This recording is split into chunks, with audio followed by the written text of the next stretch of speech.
And judgement గురించి మాట్లాడుతున్నాం కాబట్టి ఈ యొక్క ఎపిసోడ్ లో Ilaiyaraaja sir, SPB sir episode లో మీరు ఒక పాటకి లేకుండానే ముందే జడ్జ్మెంట్ ఇచ్చి వెళ్లారు.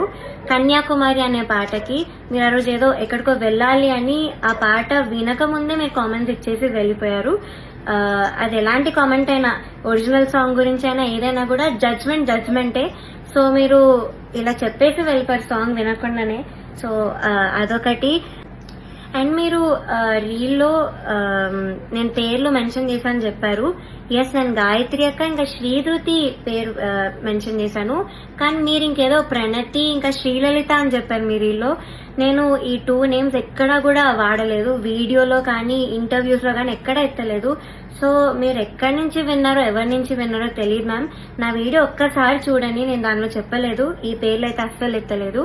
అండ్ శ్రీలలిత గురించి కూడా నేను ఎప్పుడు మాట్లాడాను, బికాస్ చాలా నాలెడ్జ్ ఉన్న అమ్మాయి, షీఈ్ అన్ అమేజింగ్ సింగర్. నేను తన గురించి అసలు మాట్లాడను.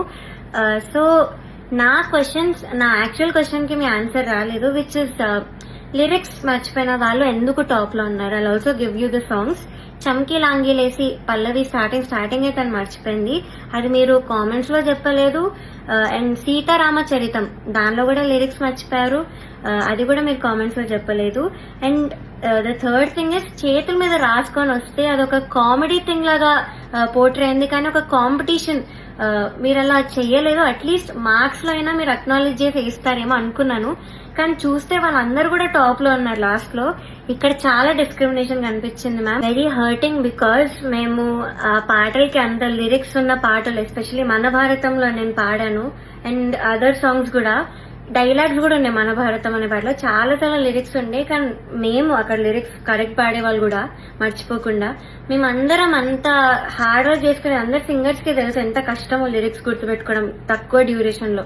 సో మేమంతా హార్డ్ వర్క్ చేసి ఆ స్టేజ్ మీద లైట్స్ కి టెన్షన్ లో మర్చిపోకుండా పాడడానికి అంతా ట్రై చేసి పాడాక కూడా మీరు మర్చిపోయిన వాళ్ళకి, చేతి మీద రాసుకొని వచ్చిన వాళ్ళని అంత అప్రిషియేట్ చేస్తే మాకు డెఫినెట్లీ హర్టింగ్ ఉంటుంది ma'am. It's very very discriminating.